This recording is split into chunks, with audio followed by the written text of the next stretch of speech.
Hey guys, what's up and welcome to Young Titan World. Hope you guys are having a good or great day. It's the Fast and Furious Marathon, something I decided to go on by myself and absolutely do not regret it. Unless you count the number of times I guessed the exact outcome of the movie.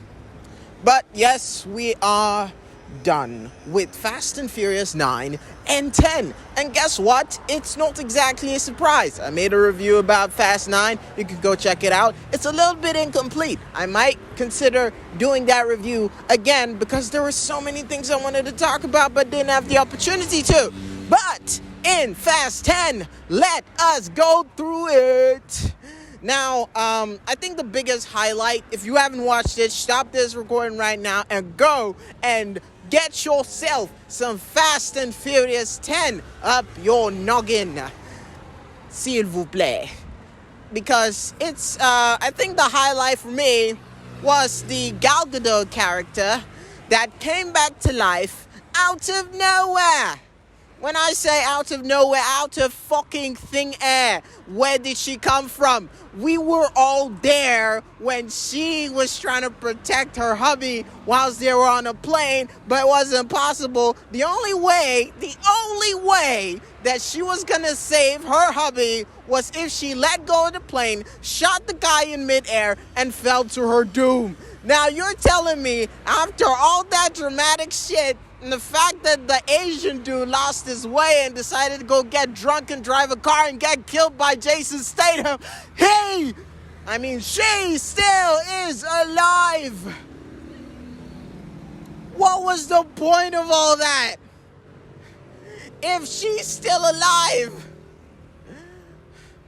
what was the sorrow and grief for? If not just the pretense of the highest variety. Okay, let's just continue.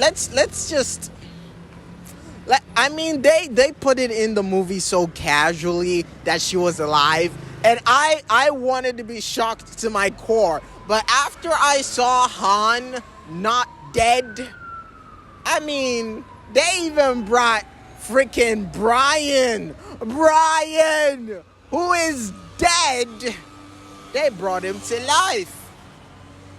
And they made him do a heist, which is apparently the flashback. It just goes to show, if you're not dead in real... I think it says so in the contract. If you're not dead in real life, your role in a Fast and Furious movie still exists. If they kill you, you are not really dead.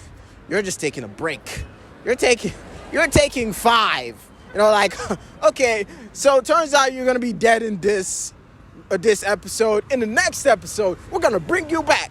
And we're going to make some elaborate shit that makes absolutely no fucking sense. In order for you to protect someone, you're going to have to pretend to be dead.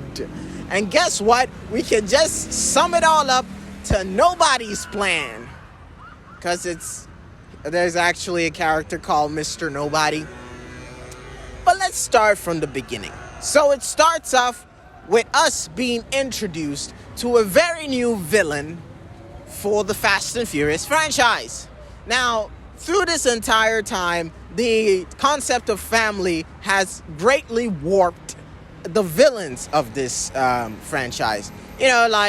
Shaw was supposed to be the backbone of bad guys because he was absolutely crazy and he had the gadgets to make us go, whoa, right? And he was out there, and the first victim was apparently Han because, as I say that, he's alive and preparing himself for another movie called Fast and Furious 11. But yeah, so in our books, Shaw's brother was apparently the big bad, and then he got sent to jail and his brother came for revenge, and then he joined the family. So it's like there's a really, really blurry line when it comes to villains of Toretto, because eventually they all become friends and they all go for the big dinner party that has everyone barbecue, and everyone is there and everyone is loving the time that they have, because apparently if you're a villain to them, eventually you become friends, right? Yeah, you just have to beat the shit out of each other every once in a while, and then you're good. You're absolutely good. So what happens in this one is that we get a flashback and we're introduced to a new big bad who's played by oh my god, please don't tell me I've forgotten his name. He's the guy that played Aquaman, the cooler version of him at least. And basically we see a very interesting villain. He's got Joker mixed in his blood, filled with some really, really messed up daddy issues. But we are introduced to him, the big bad. I'm gonna call him Aquaman bad guy. Bad man Aquaman. So, yeah, Jason. Wait, so, fucking hell. The name was coming out of my mouth. Jason Momoa. Yeah, that's his name. Jason fucking Momoa. That is our big bad for Fast and Furious 10. And let me tell you, the dude's he's got pizzazz. He's got style. He's flamboyant in this particular character. And I gotta say, I like it. You know, the crazy part. I don't know why. It always gets to me when the villain is crazy and doesn't take the situation seriously. It's almost as if it's a calling card for how reckless they can be and how they can enjoy being reckless.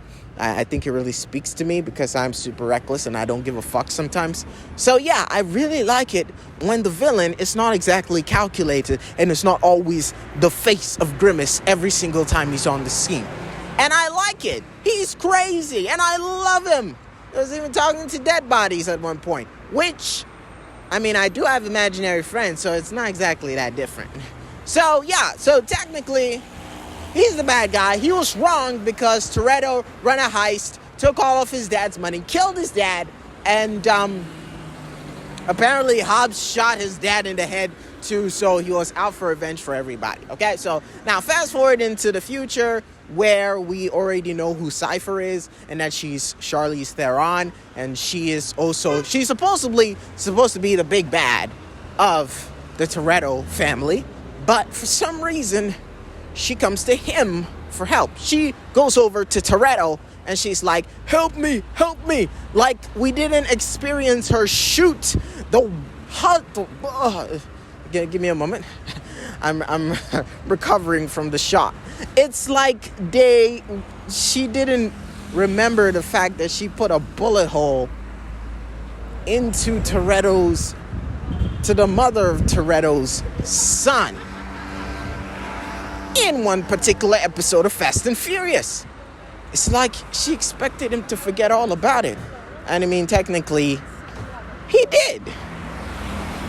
Because he was just doing the whole, I'm enraged, but I'm controlling my temper by slamming against the wall and looking at you furiously whilst I have some sort of tremor going on in my face.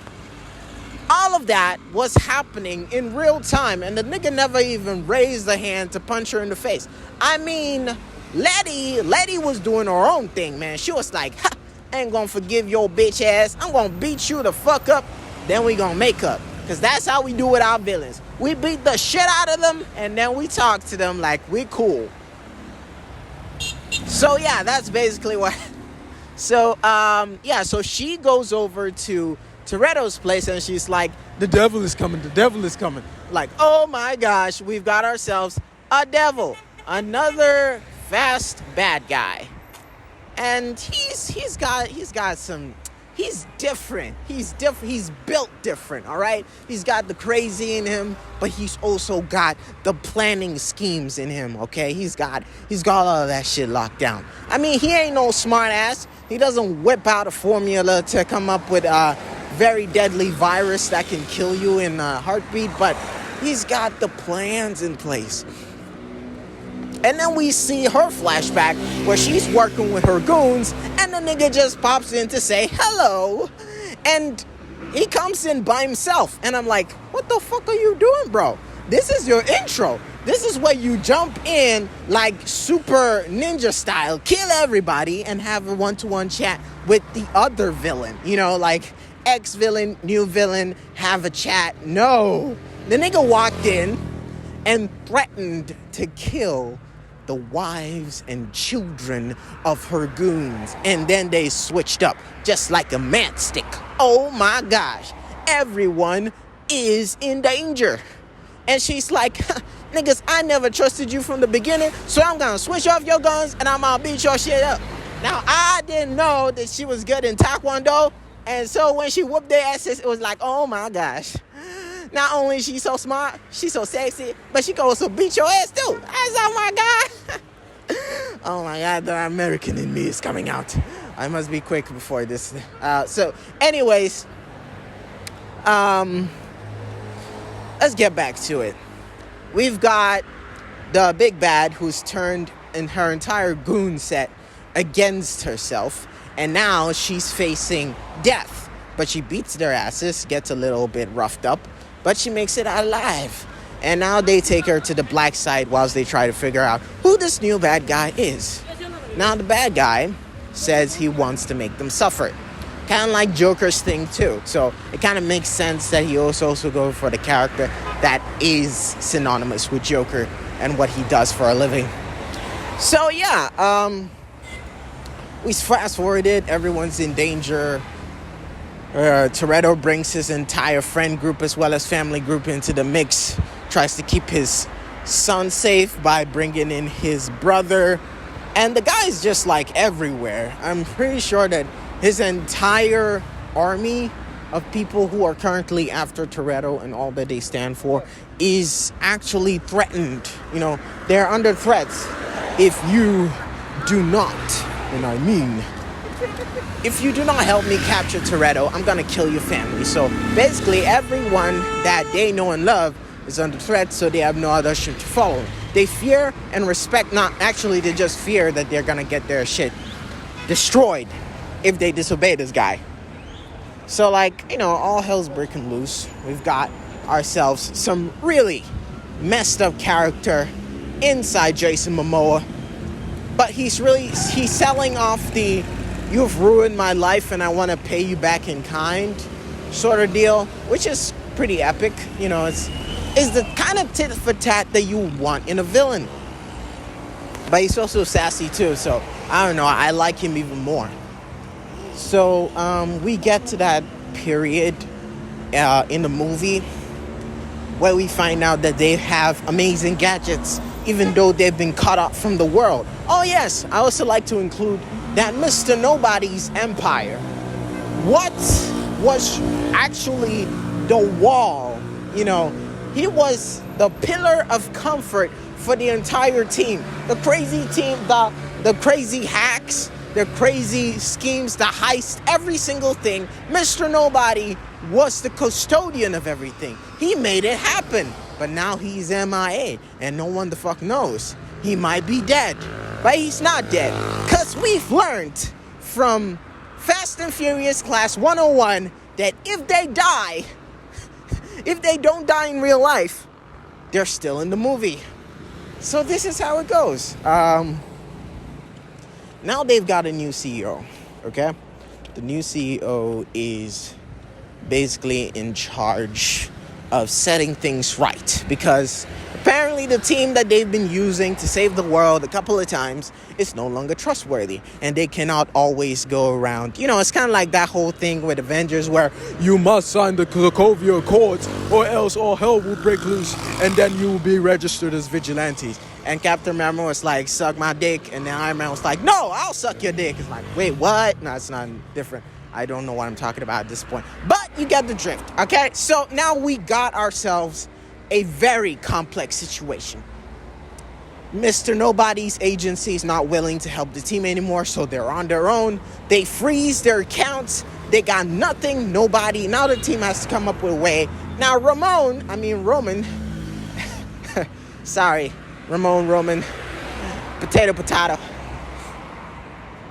He is, he's so eager to come up with a plan to be the leader and due to his somewhat speed. I mean, his I don't know, his hastiness to try and get into the leadership position. He gets this gig, and this gig involves a really shiny Lamborghini and stuff like that. So we have ourselves a situation where Jason Momoa, the villain, gets to trap the team and make them look very bad, like super bad, that they blow up a part of Vatican. I mean, Toretto tries to save the day the best that he could, but at the end of the day, there was a lot of damage. And that's what set a lot of things off. So, like, we're moving to the motion where the team is considered bad guys. They're considered terrorists, okay? So now people are looking for them.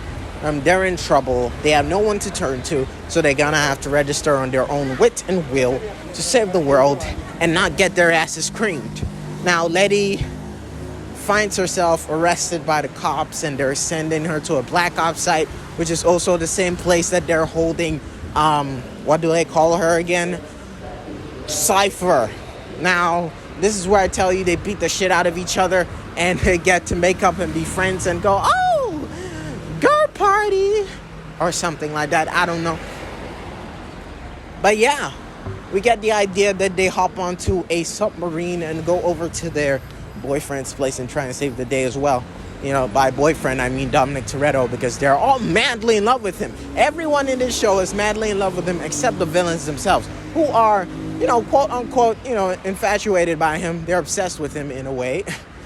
So the new leader of the Mr. Nobody agency is also bad. You know, he's the bad man.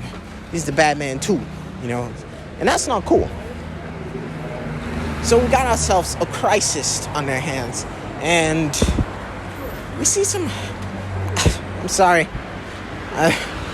my brain is just going on overload because I'm going through the entire movie inside my head, and I just don't want to like overanalyze it. I just want to review the highlights. I mean, the scene where they were gonna like crash his car was kind of crazy. Got two tanks, one on each side, and then he just drives them into each other using a remote control just so that he can kill them. You know, kill Dominic Toretto and his son, but he drives off the freaking dam, saving himself. But that's not the end, because at the end of everything, well, we thought that this guy just couldn't come up with another way to destroy Dominic Toretto's life. He blows up the dam itself. And now we've got ourselves water and everything. But that's the exact same moment that they ended it. They ended it. It was crazy, you know? But I gotta say, it was lovely. I love Jason Momoa. I don't know whether it was part of the character design or he decided to bring the idea of what the bad guy in this was supposed to look like, you know? Because we've all dealt with the super serious, always trying to look cool kind of people. Like every single time that we have a supervillain, everyone is trying to take themselves seriously. But not him, though. His own was refreshing. It was different. I loved it. And therefore, I loved the show. I loved 10 because Jason saved the day. He brought new spice into this. And that is awesome. And I would love to see more of it. That's why I'm not totally vexed that they didn't decide to like round things up all in one movie. Because hey, if there's one thing I've learned from Hollywood these days is that if you have a good movie, don't make it one movie. You know, you keep making more of that good shit to freaking burn out every single character and they lose their will to live. Just work with that theory and you'll be all right.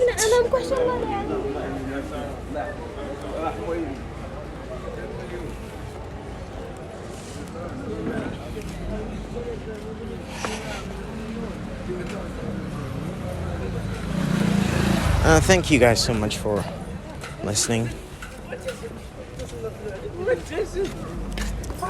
Thank you so much. I really do appreciate it. I'm grateful to everyone that listens to this. I know I say some controversial shit, but I love you guys so much. And I hope you take care of yourselves. I wouldn't be doing this if no one got to hear me. This would have just turned into an audio recording that I'll never listen to. You guys listen to it. And you make my day every single time. I mean, I don't get paid for this. Not yet, really. But I don't know if... I'm afraid that when that time comes, I'll be more mechanical than just trying to have fun with this. And that can be scary. Because I've seen content creators who now try to fixate, or they're obsessed with running the best ads so that more companies would choose them. I just want to have fun. I mean, get paid, duh, but also have fun doing what I love. So thank you guys so much for listening, and I will be with you in the next one, which is going to be Birds of Prey.